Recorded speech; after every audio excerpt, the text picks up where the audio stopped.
நன்றி அழகேசிங்கர். வணக்கம் நண்பர்களே. தனது தாயார் பெயரில் அறக்கட்டளை நிறுவி அதன் மூலம் ஆண்டுதோறும் இலக்கிய போட்டி வைத்து சிறந்த சிறுதைகளை தேர்ந்தெடுத்து பரிசு வழங்கி வரும் அண்ணன் ராயச்செல்லப்பா அவர்களுக்கு ஒரு ராயல் சல்யூட், முதல் மரியாதை, வணக்கம். அவ்வாறு பரிசு பெற்றுள்ள 2 சிறுகதைகளை மதிப்புரை வழங்கச் சொல்லி வாய்ப்பளித்த அழகேசிங்கர் அவர்களுக்கு நன்றி. 80 வயது MS பெருமாள் அவர்கள், 50 வயது அருள் அவர்கள் இருவரின் கதைகள். பெருமாள் அவர்களின் கதையில் பண்பாட்டை காக்கும் மனிதர்கள், அருள் அவர்களின் கதையில் பண்பாட்டை சிதைக்கும் மனிதர்கள். பளிச்சென்று தெரிந்த இந்த முரண்பாட்டில் மனிதர்களில் எத்தனை நிறங்கள் என்று காண்பிக்கும் இந்த எழுத்தாளர்களின் சமூக சிந்தனை வெளிப்படுவதை ரசித்து வணங்கவும் வாழ்த்தவும் தோன்றுகிறது.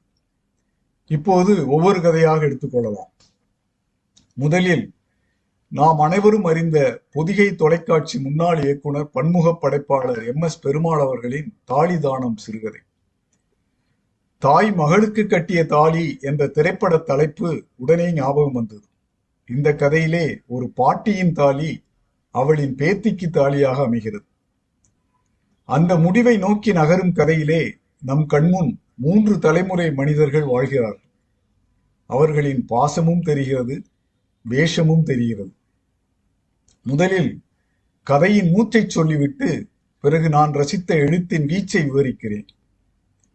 3 மகள்களும் 2 மகன்களுமாக வாழும் சுப்பையா பார்வதி தம்பதிகளின் காந்திமதி பவனம் வீட்டில் ஆரம்பத்தில் பேரன் பேத்திகளின் கலகலப்பு. அந்த பேரன் பேத்திகள் பெரியவர்கள் ஆனபின் வருவது சலசலப்பு.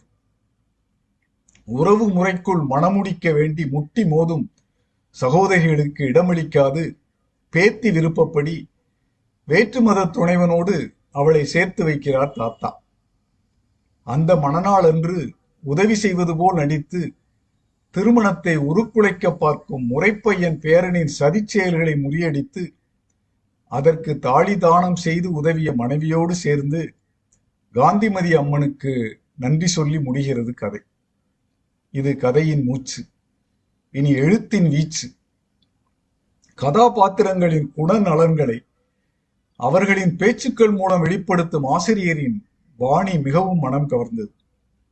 அந்த குடும்பத்தை கட்டி காக்கும் ஆணிவேர் தாத்தாவின் குணநலன்கள் வெளிப்படும் விதம் இப்படி.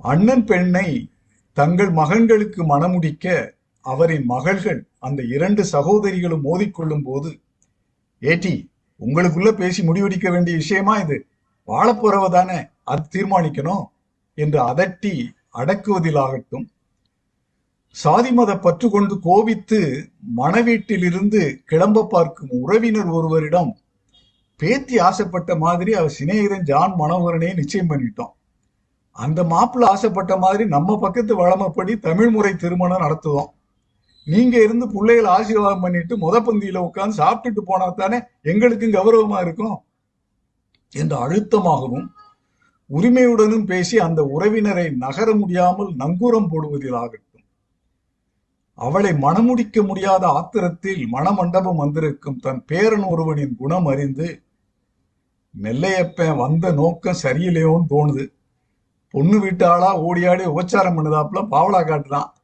அமுதாவை கட்டி கொடுக்கலைங்கிற ஆத்திரத்துல கல்யாணத்தை நிறுத்த என்னமோ சதி பண்ணுதானோன்னு சம்சயமா இருக்கு என்று சொந்தம் ஒருவரை அவனை கண்காணிக்க அமர்த்துவதிலாகட்டும், அனைவரிடமும் ஆசி வாங்க அனுப்பப்பட்ட தாம்பாளத்தில் உள்ள தாலியை திருடிவிட்ட பேரனின் சதியை முறியடிக்க தன் மனைவிக்கு பூஜை அறையிலே மஞ்சள் தாலி கட்டி அவளின் தங்கத்தாலியை வாங்கி தாம்பாளத்தில் வைத்து தாலி கட்டும் வைபவத்தை நிறைவேற்றி காட்டுவதிலாகட்டும், அந்த திருட்டு பேரனை தனியே அழைத்து போய் அவன் கையை இறுக்கி பிடித்து முறுக்கி, வெள்ளாள வீட்டு கல்யாணத்துல எனக்காக மனுஷக்கறி பிரியாணி பண்ண சொல்லியிருக்கேன், இப்பத்தானே இளங்கறி சீக்கி இருக்கு என்று சீறியபடியே அவன் கன்னத்தில் ஓங்கி அறைவதிலாகட்டும், கடைசியில் மனைவியிடம் பின்னாடி பேத்திக்கு தாலி பிரிச்சு கோக்கையில இந்த புது திருமாங்கல்யத்தை சங்கிலியில கொடுத்து கொடுத்து மாப்பிள்ளை கையால போட்டு விட்டுற சொல்லு, நடந்த கூத்து நம்ம 3 பேரோட போகட்டும், இங்கே காந்திமதி அம்மனையும் அந்த 3 பேரோடு ஒருவராக சேர்த்துக் கொள்கின்ற அந்த நயம் மிகவும் அருமை. நடந்த கூத்து நம்ம 3 பேரோட போகட்டும், என்ன இருந்தாலும் நெல்லையப்ப நம்ம ரத்தம்லா, ஊர்க்காரங்க தூத்த நாமளே இடம் கொடுக்கான்னா என்று அந்த துஷ்ட பேரனையும் காப்பாற்றுவதில் ஆகட்டும். அந்த குடும்பத்தின் அச்சாணி வேறாக நிற்கும் அந்த தாத்தா தான் இந்த கதையின் நாயகன். அவர் குணச்சித்திரத்தை உருவாக்கி மேற்கூறிய அந்த வசனங்களுக்குள் அவரை புகுத்தி நம் கண்முன் அந்த தாத்தாவை கொண்டு வருகிறார். ஆசிரியர் எத்தனையோ திரைப்படங்களுக்கு வசனம் எழுதியவர் அல்லவா? அந்த வாசம் இந்த சிறுகதையிலும் வீசுகிறது. அடுத்து மனதில் பதிவது அவர் மனைவி பாட்டி பார்வதி. என்னமோ எங்களுத்துக்கு கண்டம்னு காந்திமதி கோடி காட்டி நெல்லியப்பம் மூலமா களத்தை வச்சுட்டால, இதை அவ உண்டியல்லே போட்டுருவோம்.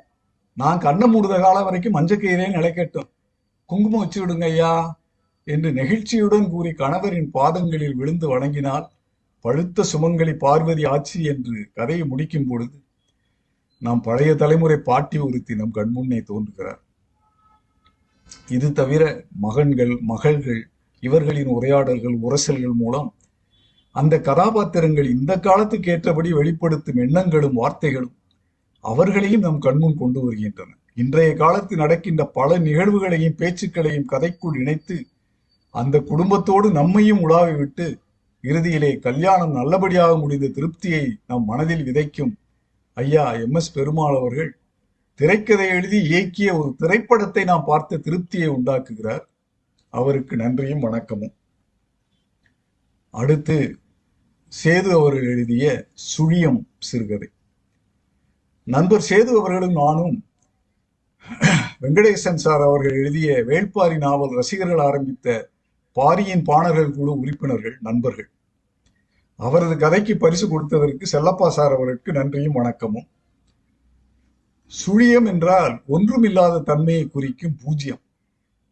கதையின் நாயகி கணித ஆசிரியையின் வாழ்வும் அதுபோல் பூஜ்யமாக இருக்கும் நிலைமையை உருக்கமாக சொல்லி அதற்கு காரணமான இந்த சாதி வெறி பிடித்த சமூகத்தை சாடுகிறார் தனது கதையில் ஆசிரியர்.